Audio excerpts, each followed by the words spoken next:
Hi everyone, welcome back to the All Inclusive podcast. On today's episode, I'm joined by Dr Nika White, an award-winning entrepreneur and founder of Nika White Consulting. She's a recognised top voice on strategic diversity, intentional inclusion, and applying an equity lens to business frameworks. We discuss the fascinating and timely topic of can we trust AI to drive fairness and inclusion? Dr. White shares her insights on the risks and opportunities of AI, how it can unintentionally reinforce bias, and what leaders need to know to ensure AI is being used ethically and inclusively in the workplace.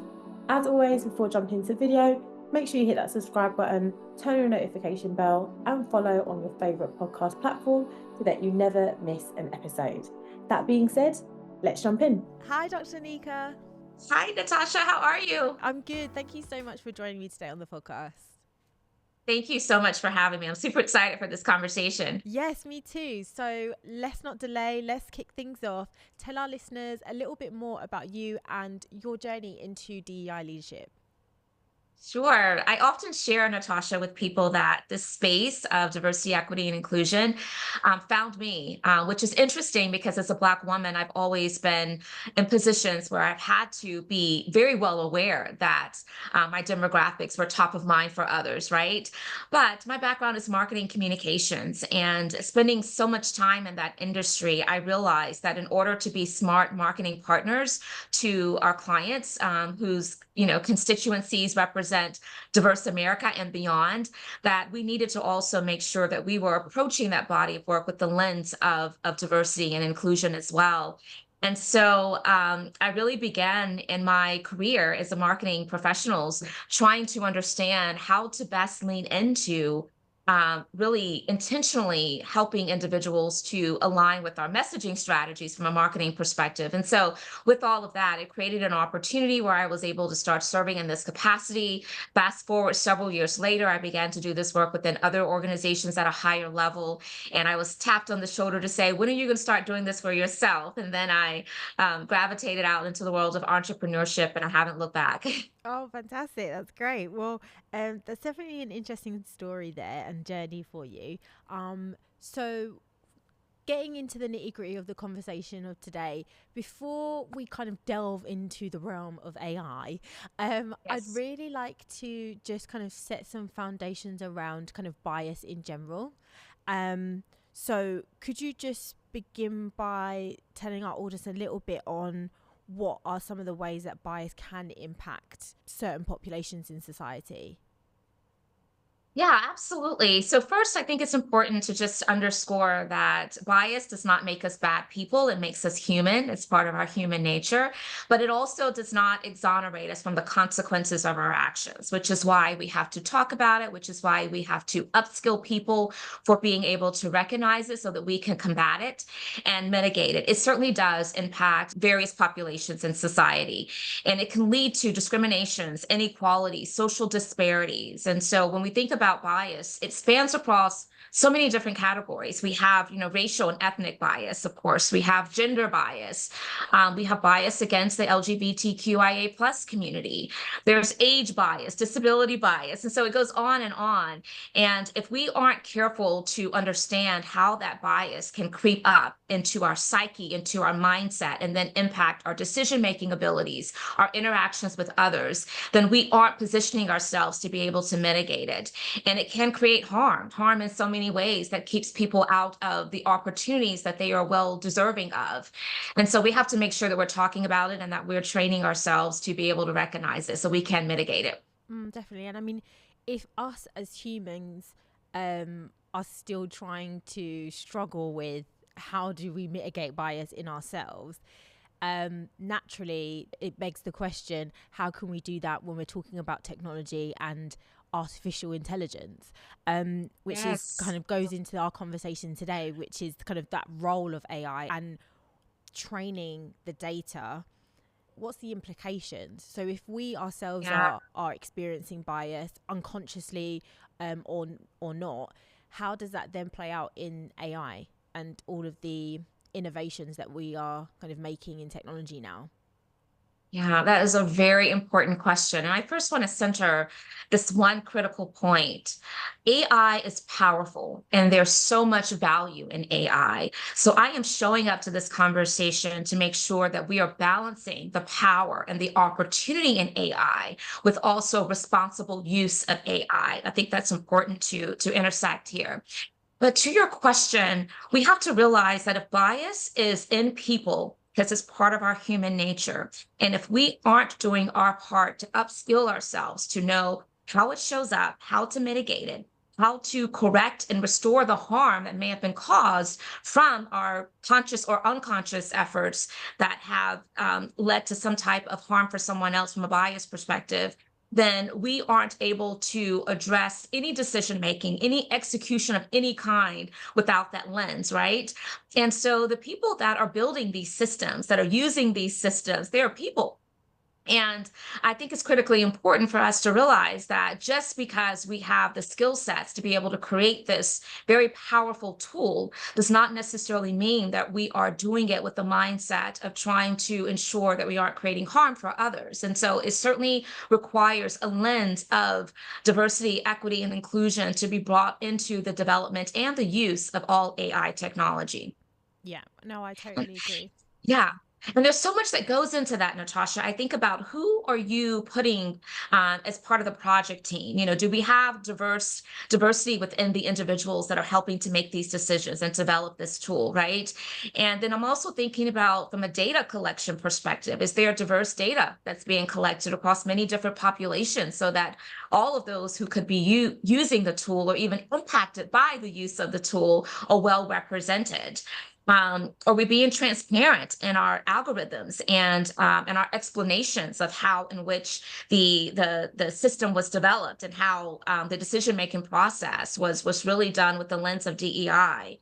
There's just so much to be considered. And so when we think about the training aspect of it and the development aspect of it, it starts well before that. It starts with identifying who are we pulling together, right? Who are we best serving through this tool? And how can we mitigate the harm that can occur if we aren't careful?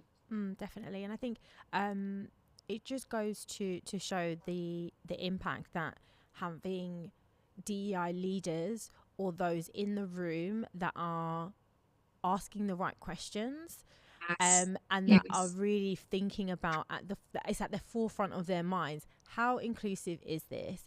Who has actually created this system? Like, where is the data coming from? Because I think too often we just see a really shiny new object and just want to play with it instantly and forget, well, what actually led to this being built? Like, how have we created this? Because that Yes. informs the results that we receive.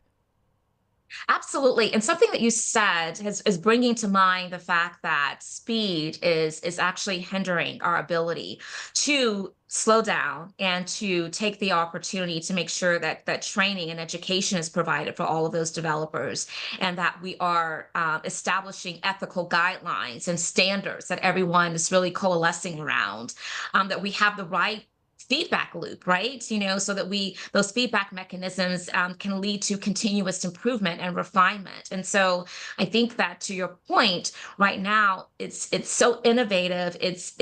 It's causing people to move with such a level of speed that I think we're missing this critical point of how do we slow down to ensure that we are not creating harm and we're following certain ethical standards that allows safety and the use of these types of AI technologies. And for organizations now, I mean, more and more organizations are taking up AI within the way in which they operate their Yes. policies, to help them do their work. So, how can organizations create AI generated content that is inclusive?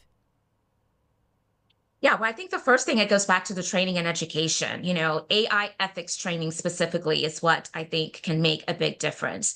Providing awareness for employees and users about bias, AI ethics, inclusivity. And then also, I think many organizations that are finding really good support around the ethical considerations that need to go into the use and deployment of AI tools. They have a responsible AI culture, which means they're talking about the potential harm, and they're fostering a culture within the organization that values responsible use. And I think that's critical from an organizational leadership perspective. There are also a number of companies that I have heard do external audits and third party assessments. And this is really just to consider, can we have someone that's well versed and has the expertise to assess and certify fairness and inclusivity of maybe the AI tools that we are using, and tell us what we need to be thinking about differently that may not be on our radar. We don't know what we don't know, right? And so sometimes we need to bring those experts in to help us to ensure that all the ways in which we're planning to use these tools is working for the ethical considerations that are top of mind. As I mentioned before, diverse development teams. If you're an organization where you're helping to create these AI tools, then who are you putting around the table? Who are you adding to those project teams? And that doesn't just include the AI developers, it also includes like the engineers, the data scientists, so they can bring all different perspectives. And that extends to the inclusive decision-making process, right?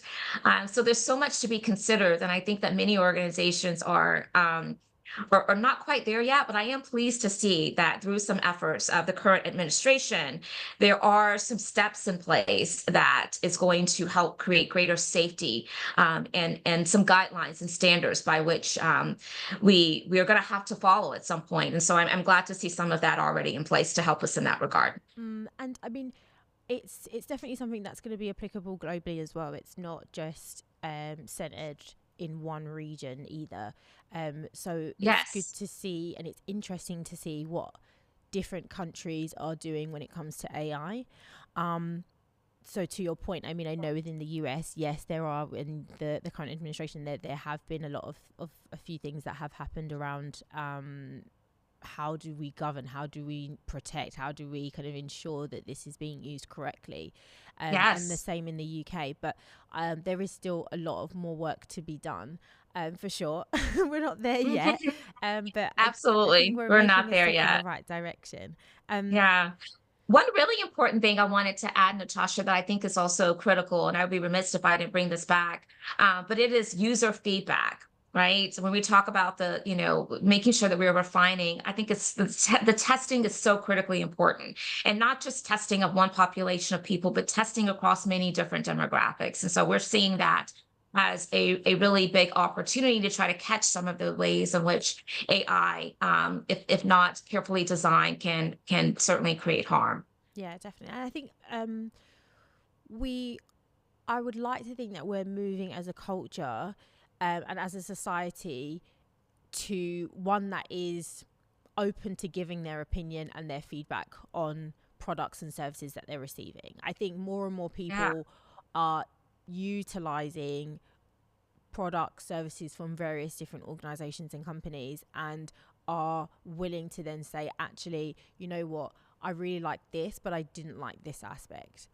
Oh, And absolutely. Yeah. which is great, and Yeah. they're putting their money where their mouth is as well. So those organizations Yeah. that aren't receptive to that feedback are the ones that are not going to be successful. So if you aren't equipped to even be able to take on board any of the commentary that you're receiving from your customers, then it's definitely going to be a down for you.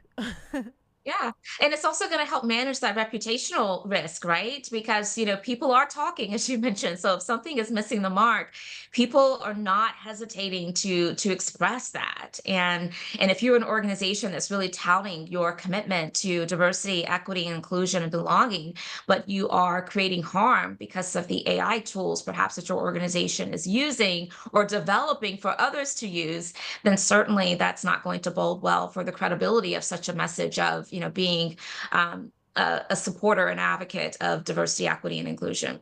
So for our listeners, if they want to learn a little bit more about AI bias, how can they best kind of educate themselves on this? Yeah, fortunately, right now, because AI is such a big topic, the resources abound. I mean, there's so many different webinars. I have, a AI course, LinkedIn Learning course. It's the intersection of AI and DEI that was released several months back, and it has garnered a lot of great learning for people who are just looking to understand what is that intersection and what are some things that I can do to make sure I'm aligning with those standards. But there are tons of articles. I mean, there's meetup groups that are like either online or either in person, just talking about this very specific topic. And so resources abound right now. Yeah. Mm. And would you say, from your experience, what has been one of the biggest challenges that organizations have faced when they're looking at AI or when they have decided to utilize it? Yeah, I think one of the biggest challenges is that it's still relatively new for many organizations, and already there's so many different tools out there. So really, just understanding what should be the litmus test for deciding which tools are going to best align with our values, and hopefully, most of those values are certainly going to include a lens of DEI, and best satisfy the need. AI tools exist across so many different workplace needs right now and beyond. And so I think that sometimes part of the challenge is just being able to ascertain what are the right tools for us, right? And which are those tools that are also leaning into this lens of DEI so that we can ensure that whatever we're bringing to our organization and we're using for the benefit of our customers or clients, that it is safe and it's free from harm. What advice would you give to those organizations or those leaders that are kind of looking at all the various AI tools and as you said, are finding it difficult to find the right one for them? Like, are there a few key things that they should be considering? Yes. If you see AI as a really big part of your organization's future, and you currently do not have someone on your team that has expertise in that category, you're going to want to consider that. A lot of organizations are hiring people into their technology teams to be able to be that voice that understands a little bit more about the broad landscape of AI, to recommend different tools, to even employ the process of listening tours internally to find out who all is going to use this. What do we want the experience to be? What are the features that we need to be a part of it? And again, is it aligning with our value set around diversity, equity, and inclusion? And then have those individuals through their insights and their networks to be able to bring back some solutions that then can be tested internally before you're actually landing on a very specific product and rolling it out. Some are a lot more complex than others, of course. So it also depends on what are we intending to use this AI tool for. Are you able to share some examples of like the consequences of kind of AI bias in various applications? Yeah, this is a great question too. I do believe in making conversations like this plain, and sometimes being able to bring examples to the conversation can be really useful. So let's start with employment and hiring because we're talking a lot about AI in the context of the workplace.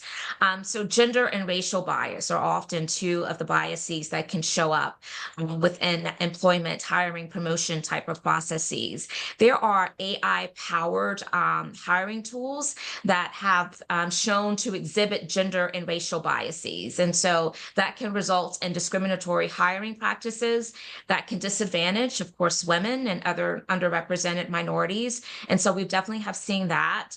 Let's talk about healthcare. While we are on the other side of the pandemic, in terms of it's not as risky for us anymore, at least the majority of the population.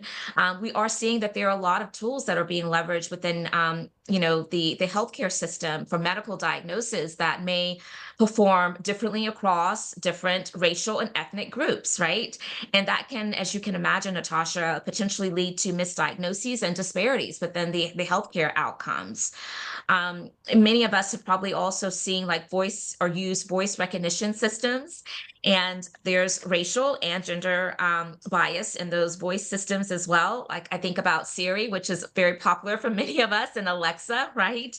But they have exhibited gender and racial biases, reinforcing some stereotypes and potentially affecting the user experience. And so those are just three, but there's so many more out there that we probably don't even think about. But yes, it is an important conversation for us to be having so that we can generate greater awareness across the board. Mm. I mean, it's going to touch every aspect of our lives, isn't it? And I think those examples just show just a few things that we really need to take into consideration where it could go wrong if we don't look at bias and we don't address this now. So looking ahead, what innovations or approaches do you foresee that are really going to lead us into the future where AI generated outcomes or content is generally going to be diverse, it's going to be inclusive? So I think that we're going to find a lot more education around this topic to continue to find its way into the public domain. And I think that through those online courses or training, we are going to discover greater opportunities to really refine the tools that are out there. And so I think that that's certainly on the cutting edge aspect of this work.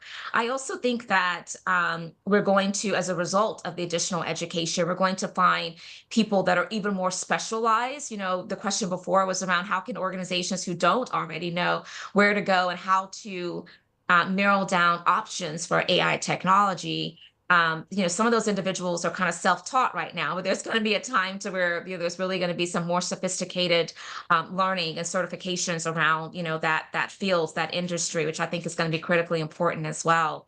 I think that bias detection and mitigation algorithms, we're going to see an increase in that because, again, we're going to get smarter.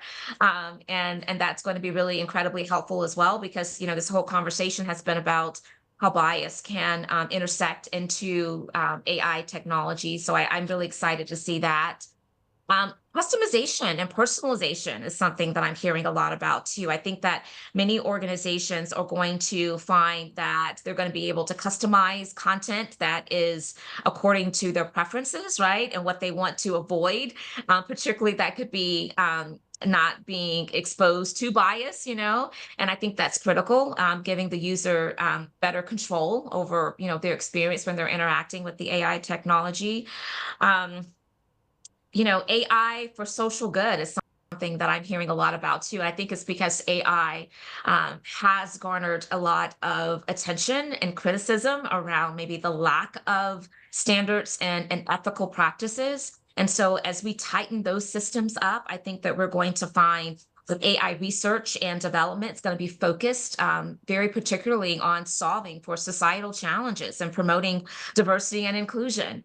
And that's something that I am personally really excited about because I think it's so needed. But those are just a couple examples. I think that those are some really great examples. And a lot of what you said, I really do hope that it does come to fruition because I do think that those that came up with the concept or that starting point for artificial intelligence was because they wanted to make the world better. We wanted to be able to solve those societal problems that we are facing today. So I think if we can continue to lead with that mindset and ensure that this is something that everyone feels that they have got some input in and that when they're utilizing it, it isn't excluding anyone from that conversation.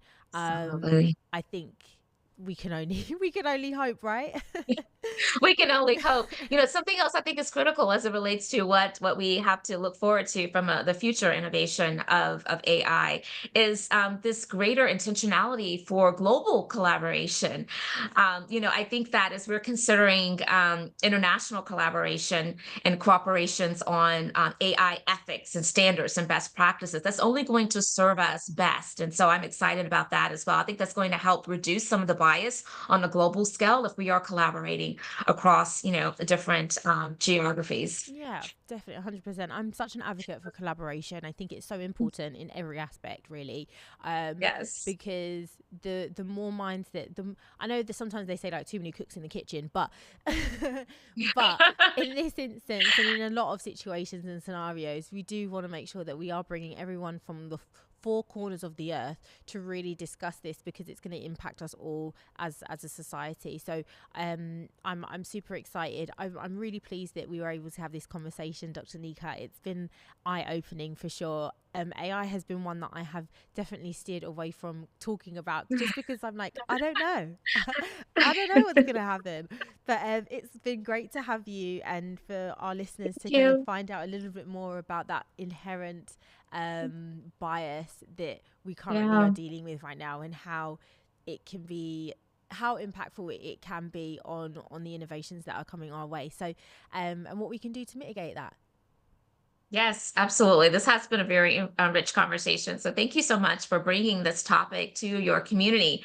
And I look forward to remaining in touch, and also just exchanging notes and thoughts on what we see is happening as it really unfolds real time. I know, right? So for our listeners, if they want to learn a little bit more about you and kind of keep in touch and keep up to date with all the work that you're doing, how best can they do that?